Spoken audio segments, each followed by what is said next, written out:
In all the years that I've been recording and mixing music, there are 5 things that I've learned that has made the most difference. And today I want to share them with you.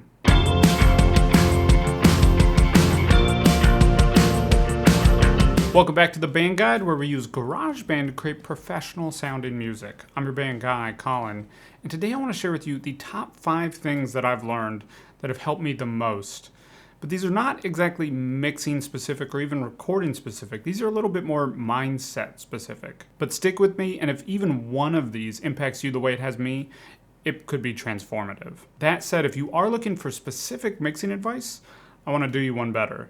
I've put together a 6-step checklist that walks through all the 6 steps that all professional mixes have and how you can do them inside GarageBand completely free. So be sure to grab that from the link in the description below. That's going to help you a lot with mixing. But okay, let's go ahead and jump into the top 5 things that I wish I knew when I was starting out. These are in no particular order. Number 1, always start with the easiest solution. Man, this would have saved me so much time and so many headaches.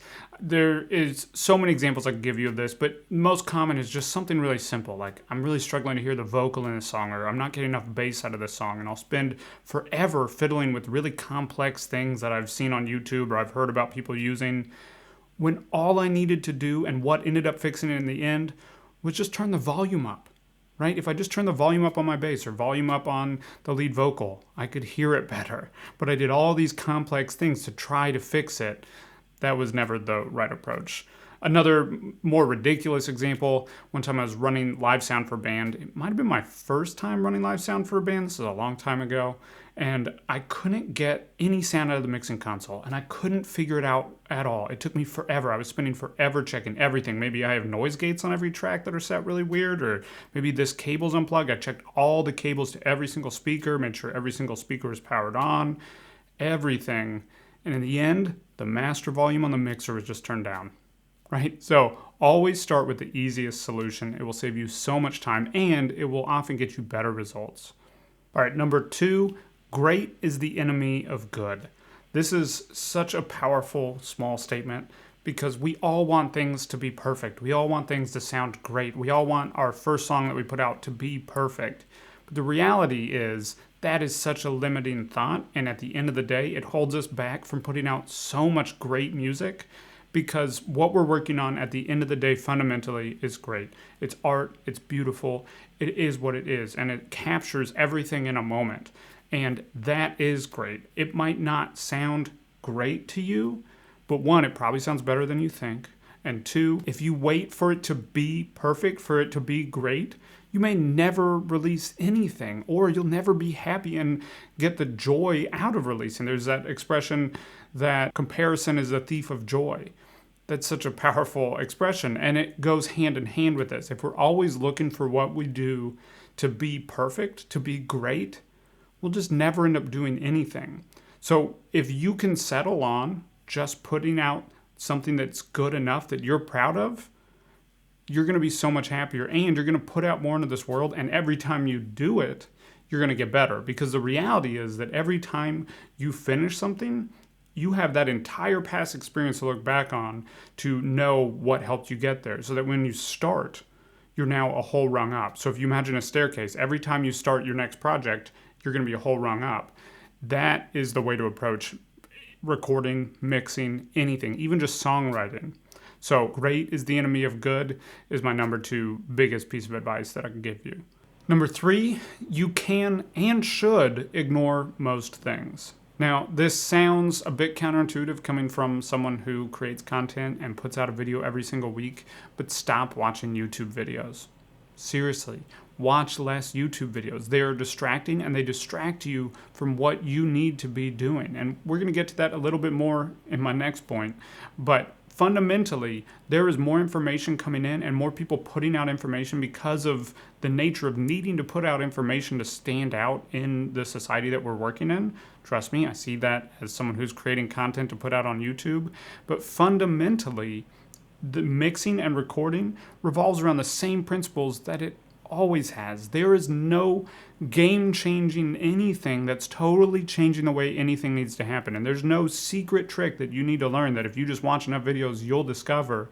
At the end of the day, recording, mixing, everything comes down to just a few principles: EQ, compression, reverb, delay. It's pretty much all you really need to learn how to create a great sounding mix. This is a handful of things that will make your mixes sound great and make your recording sound great, because if you understand them in the mixing stage, you're going to be thinking about how you're going to get the sound to sound right before you even get to the mixing stage.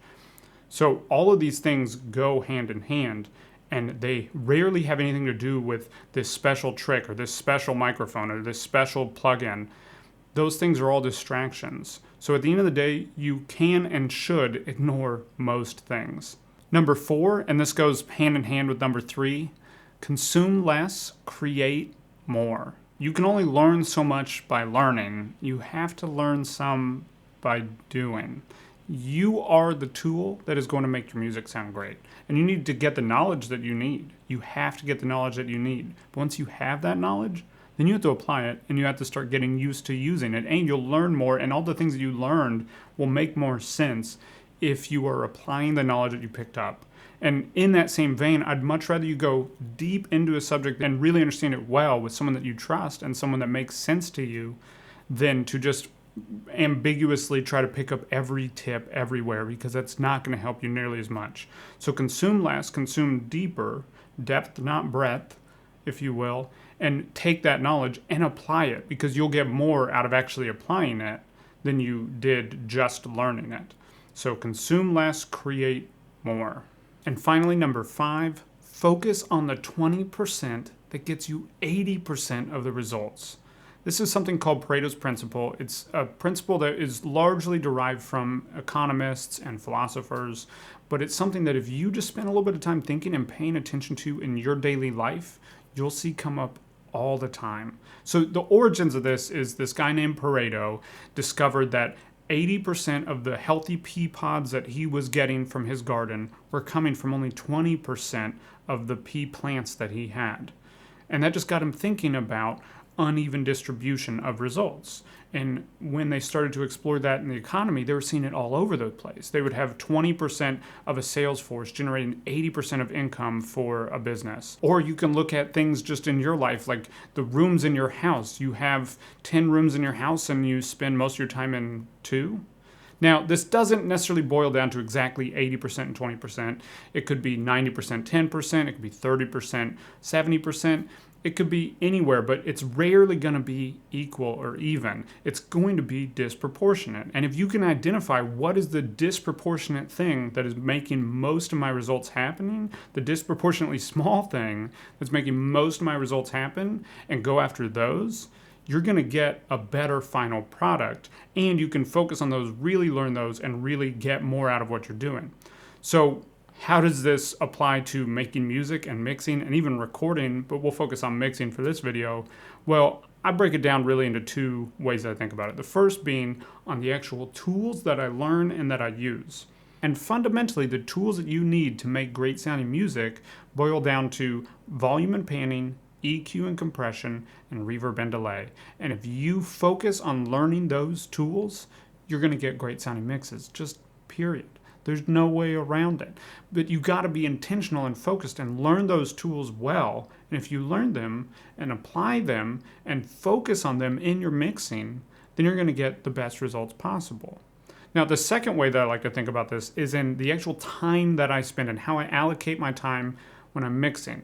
Because this 80-20 principle, if we think about it and apply it to our time that we spend mixing, if we could get 80% of our mix done in 20% of the time, and then spend that last 80% of the time just tweaking and perfecting, then what we're tweaking and perfecting is going to be an 80% done mix. It's going to be really close to the final mix, as opposed to tweaking a bunch of little things along the whole process and hoping that it works out.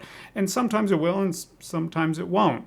But if you focus on that 20% and get that completely done in 20% of the time, then allow yourself into that 80%, the really time-consuming things, and finish and tweak and do all of that there, then you're going to have the best mix possible. So specifically, the way that I think about this is, let's say it takes me about 5 hours to mix a bigger song.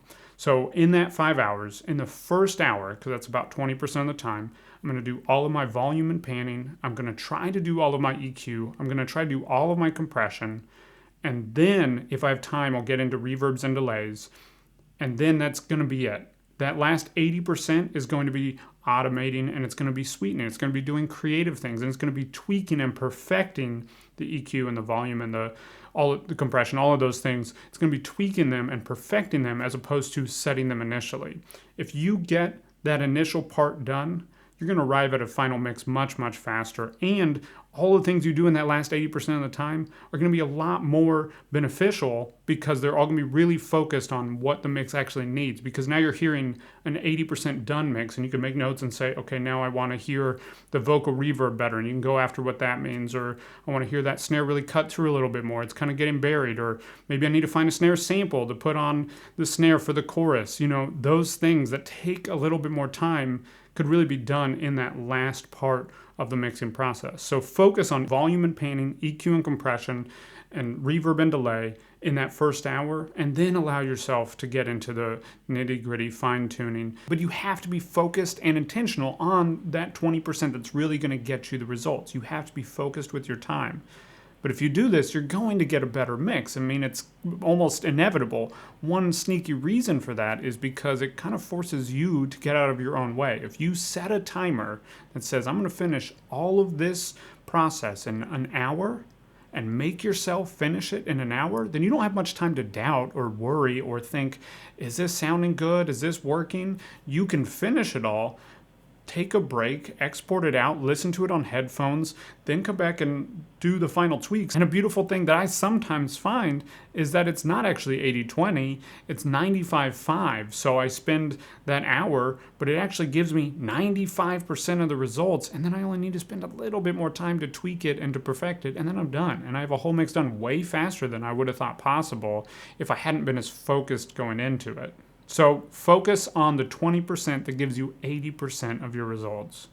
Okay, one final thing. I know these are 5 different ideas, but where things really became magic for me was when I started viewing it as kind of one unified principle of how I was going to approach learning and applying what I learned to the music that I'm making. Being a little bit more focused, a little bit more strategic, changed how I approach making music, and it made me happier in the process and made the end result better. And I was less stressed along the way because I was more focused and I understood and I kind of had a plan. Outside of just recording and mixing and making music, this has changed the way that I approach a lot of things in life. Things as simple as cleaning around the house. If I focus on that 20% that gets me 80% of results, and I just do that every few days, then 80% of my house is clean all the time, and I only have to worry about that 80% when I'm having company over. But I have to be willing to let go of it being great day to day and just focus on being good and be joyful in the fact that it's good. And if you can start thinking of these things in those pieces, I'd like to think they would help you as well. It's really made a big difference for me. I would love to hear if it helps you out at all in your music or otherwise. If you're a student, it's really going to help you. It definitely helped me through my undergrad and through my master's program. It could definitely help you. Now, I would love to hear from you 2 things. 1, did any of this stick with you? Are there any specific things that really resonated with you? Let me know in the comments below. And 2, what do you think of videos like this? I know this is a little bit different than what I typically do on the channel. I'd love to hear your thoughts. Now, if you're still looking for mixing specific help, be sure to download that 6-step checklist to a pro mix in GarageBand. It's really going to help you out because it's focused and it's intentional and walks through exactly what you need to know and learn to get a pro mix inside GarageBand completely free. So be sure to grab that from the link in the description below. Again, it's completely free. If this video is helpful, be sure to like, comment, subscribe, and I'll see you next week with another video.